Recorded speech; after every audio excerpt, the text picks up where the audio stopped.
नमस्कार मैत्रिणींनो, मी आज तुम्हाला शिवण क्लास करणार असाल तर काय 10 टिप्स लक्षात ठेवायच्या या सांगणार आहे, परंतु त्या व्हिडिओच्या शेवटी सांगणार आहे. त्यामुळे हा व्हिडिओ तुम्ही शेवटपर्यंत नक्की बघा. माझ्याकडे हे बघा, हे आता एवढे ब्लाऊज शिवायला आलेले आहेत. हा जो ब्लाऊज आहे या मापाचा शिवायचा आहे. हा मला दसऱ्यापर्यंत शिवून द्यायचा आहे. 34 साईजचा ब्लाऊज आहे. त्यानंतर हे बघा, हे 2 ब्लाऊज आहेत. हे 2 ब्लाऊज पण दसऱ्यापर्यंत शिवून द्यायचे. या सगळ्यासाठी मी अस्तर आणलेलं आहे. हे बघा, याचं पण अस्तर आणलंय आणि ह्या 2 ब्लाऊजसाठी पण मी अस्तर आणलेलं आहे. त्यानंतर एका आजीने आपल्या नातीसाठी फ्रॉक किंवा परकर पोलकं वगैरे काहीतरी शिवायचं म्हणून हे ब्लाऊज पीस दिलेले आहेत. याच्यात ब्रोकेड एक आहे, एक खणाचं ब्लाऊज पीस आहे, एक गोल्डन आहे आणि हे 2 त्यांच्या साडीवरचे ब्लाऊज पीस आहेत जे त्यांनी शिवले नव्हते. तर या सगळ्यापासून जमतील तेवढे फ्रॉक किंवा परकर पोलकं शिवायचंय. आता त्यांची नात आहे ती 1.5 वर्षाची आहे. त्यांच्याकडे घरात काही ब्लाऊज पीस होते, त्या त्यांनी दिलेले आहेत. कुठे अस्तर वगैरे लागलं तर वापरण्यासाठी. हे मला दिवाळीपर्यंत पूर्ण करायचंय. आणि याच्यामध्ये हे बघा, हे मापाचं ब्लाऊज आहे, हे 2 साधे ब्लाऊज आहेत आणि हे 2 अस्तरचे आहेत. तर एकाचं अस्तर त्यांनी त्यांच्या घरात होतं ते दिलेलं आहे. आता ते याला किंवा याला कुठल्याला तरी एकाला मॅच होत असेल तर वापरायचं, नाही तर दोन्हीवरही मला अस्तर आणायचंय. तर हे पण मला दिवाळीपर्यंत पूर्ण करून द्यायचंय. हे एवढं सगळं करायचं आहे. आणि या व्यतिरिक्त घरातली पण बरीचशी कामं असतातच आपली दिवाळीची. साफसफाई म्हणा, फराळाचं करायचं म्हणा, हे सगळं असतं. तर मैत्रिणींनो, मी आरती आणि तुम्ही पाहत आहात माझा आरती पित्रे क्रिएटर हा चॅनल. जर तुम्ही अजूनपर्यंत या व्हिडिओला लाईक केलं नसेल तर लाईक करा, शेअर करा. आणि जर तुम्ही माझ्या चॅनलवर नवीन असाल तर माझ्या चॅनलला नक्की सबस्क्राईब करा, कारण असे छान छान व्हिडिओज मी तुमच्यापर्यंत घेऊन येत असते. आता या ब्लाऊजचं मी माप घेऊन पेपर कटिंग करणार आहे आणि पेपर कटिंग करता करता मला तुमच्याशी गप्पा मारायच्या आहेत. आता तुमच्या समोर मी आधी ब्लाऊजची मापं घेणार आहे. सगळ्यात आधी माप घेताना ब्लाऊजची उंची मोजायची. आता मी शोल्डरच्या बाजूने या ब्लाऊजची उंची मोजते, कारण याला गळ्याच्या बाजूने उतार दिलेला आहे. गळ्याच्या बाजूने जर मी उंची घेतली तर माझं माप चुकेल, म्हणून मी शोल्डरच्या बाजूने याची उंची घेतली आणि याची उंची आलेली आहे या ब्लाऊजची 13 इंच. त्यानंतर मग आपल्याला घ्यायचंय कमरेचं माप. कमरेचं माप घेताना ही जी हुकलूक पट्टी असते, म्हणजे जी वाढीव पट्टी असते, ती सोडून पूर्ण कमरेचं माप आपल्याला घ्यावं लागतं. हे बघा, हे पूर्ण असं ब्लाऊज फिरवायचं आणि त्यानंतर मग जिथे टेप आपली संपेल, म्हणजे जिथे ब्लाऊजचं टोक येतं शेवटचं, हुकची पट्टी, तर तिथपर्यंत माप घ्यायचं. हे आलेलं आहे 26.4. म्हणजे याची जी कंबर आहे तुम्ही 26.4 घेतली तरी चालेल, पण जर चौथा भाग करणं कठीण जात असेल तर 27 घेतली तरी सुद्धा चालते. एक आपल्याला थोडीशी अजून आतमधून टीप यासाठी मारावी लागते. तर एकंदरीत मी इथे 27 कंबर घेतलेली आहे. आता मी घेणार आहे छातीचं माप.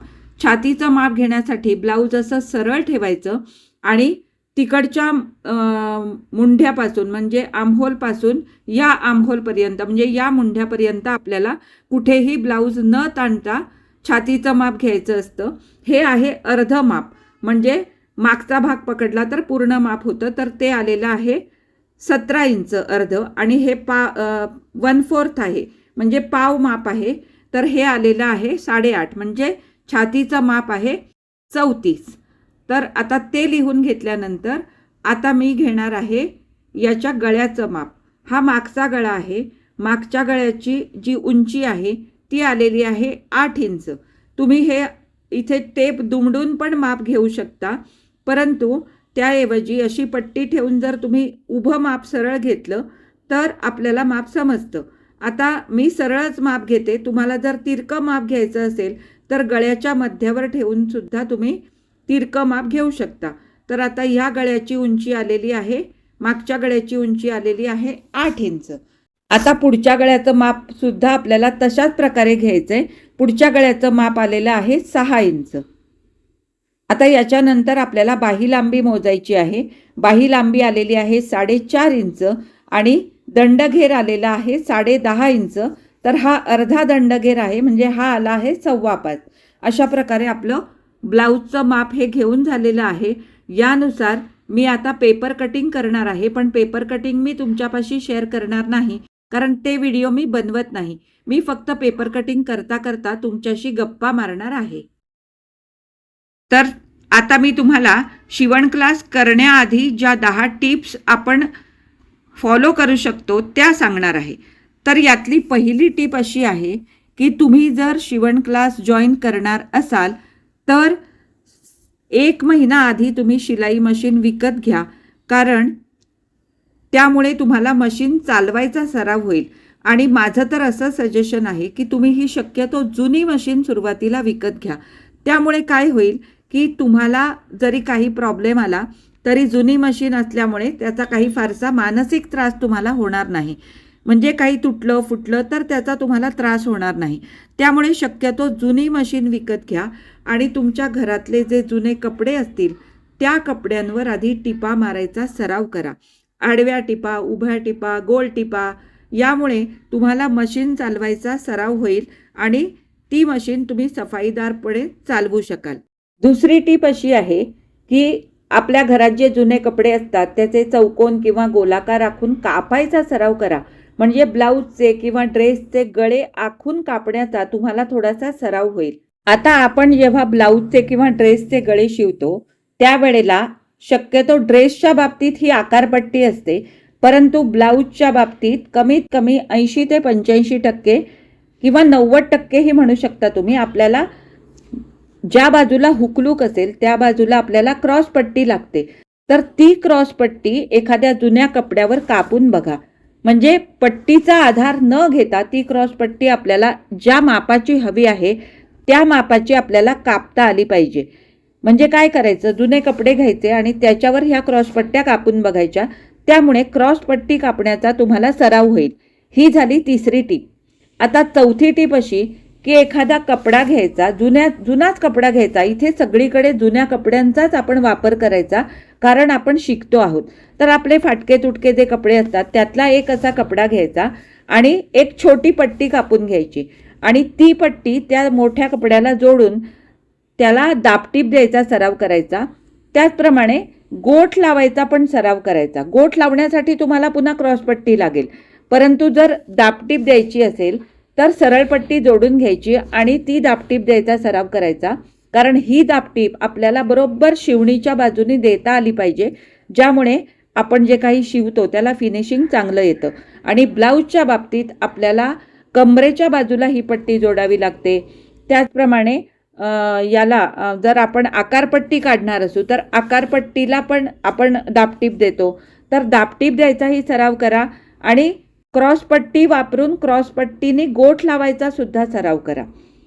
पाचवी टीप अशी आहे की यूट्यूबवर या सगळ्याचे वेगवेगळे व्हिडिओज उपलब्ध आहेत. तर हे वेगवेगळे व्हिडिओज बघून तुम्ही तुमच्या समोर ठेवून याचा उपयोग करून घेऊ शकता. आणि त्याचप्रमाणे स्वतःची अंगावरून मापं कशी घ्यायची किंवा समोरच्याची अंगावरून मापं कशी घ्यायची याचा सराव करण्यासाठी स्वतःची मापं घ्या. तुमच्या घरात जे कोणी लोक आहेत त्यांची अंगावरून मापं घ्यायचा सराव करा. किंवा ब्लाऊज आणि ड्रेस जे आपले जुने आहेत त्याची मापं कशी घ्यायची याचाही सराव करा. आणि यासाठी यूट्यूबवर उपलब्ध असलेले वेगवेगळे व्हिडिओज तुम्ही बघत राहा, म्हणजे कुठली मापं आवश्यक आहेत हे सुद्धा तुम्हाला समजेल. आता 6वी टीप अशी आहे की एखादा टाकाऊ पेपर घ्यायचा, आपला न्यूजपेपर घेतला तरी चालतो, आणि तो गोलाकार आखायचा सराव करा. म्हणजे ज्या वेळेला तुम्ही आमहोल आखता, तर आता इथे मी फ्रेंच कर्वचा वापर केलेला आहे, तर फ्रेंच कर्वचा वापरसुद्धा करून तुम्ही आमहोल आखू शकता. पण ते फ्रेंच कर्व ठेवायचं कसं हे सुद्धा शिकलं गेलं पाहिजे. म्हणून शक्यतो काय करायचं की हातानेच आखायचा प्रयत्न करायचा.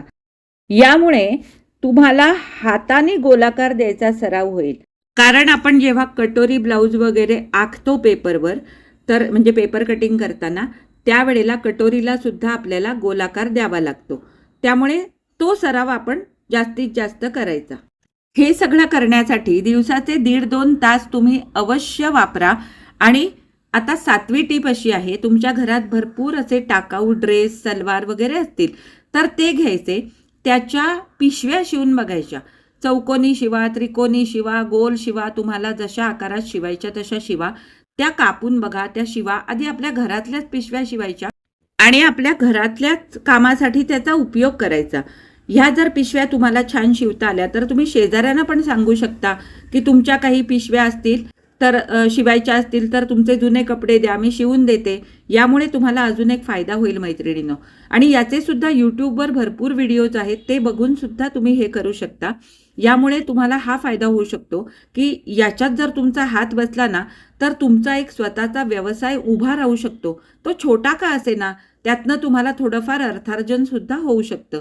त्यामुळे पिशव्या शिवायचा सराव केला आणि त्यात जर तुमचा हात बसला तर तुम्ही तुमचा स्वतःचा व्यवसाय सुद्धा उघडू शकता. आता 8वी टीप अशी आहे की शिवलेल्या कपड्यांना हातशिलाई करायचा सराव करा.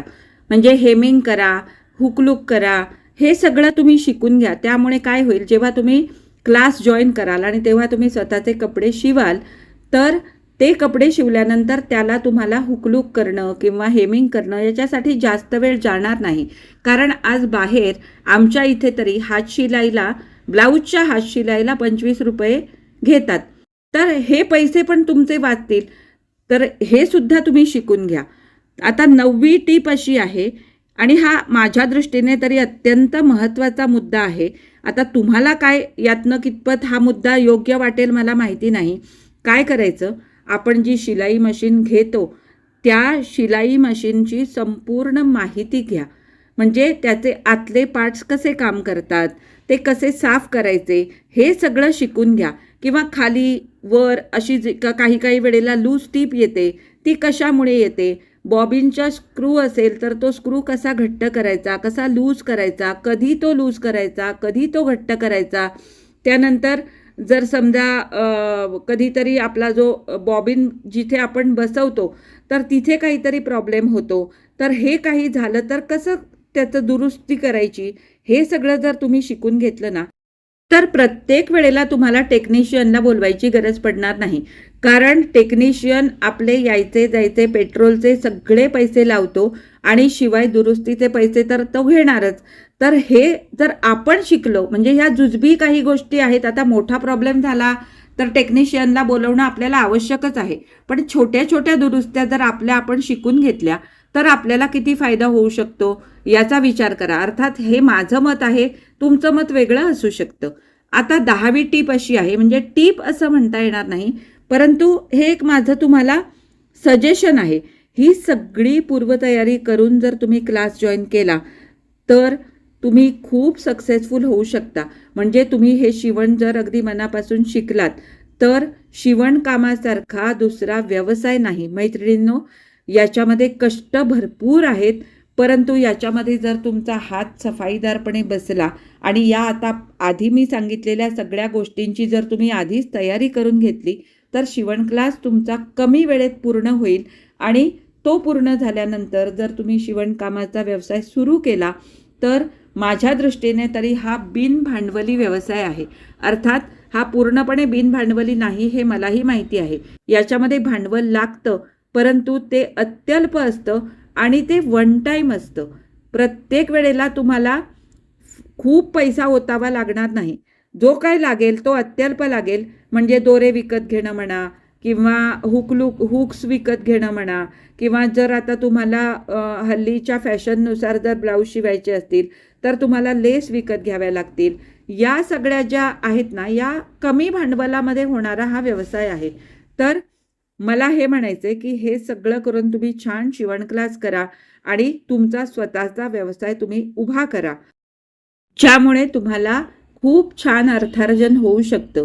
परंतु एक गोष्ट नेहमी लक्षात ठेवा, याच्यामध्ये कष्ट भरपूर आहेत आणि त्याचप्रमाणे फिनिशिंग येणं प्रत्येक ब्लाऊजचं, ड्रेसचं, हे सुद्धा अत्यंत महत्त्वाचं आहे.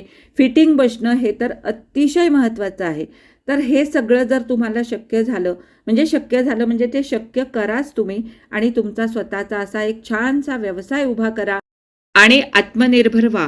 हे कष्ट केल्यामुळे आपलं मन, आपलं शरीर, आपलं आरोग्यसुद्धा खूप छान राहतं. म्हणजे हेच असं नाही, आपल्या आवडीचं कुठलंही काम केल्यामुळे आपलं मानसिक स्वास्थ्य खूप छान राहतं. आज मी सांगितलेल्या या 10 टिप्स तुम्हाला कशा वाटल्या मला कमेंटमध्ये नक्की कळवा.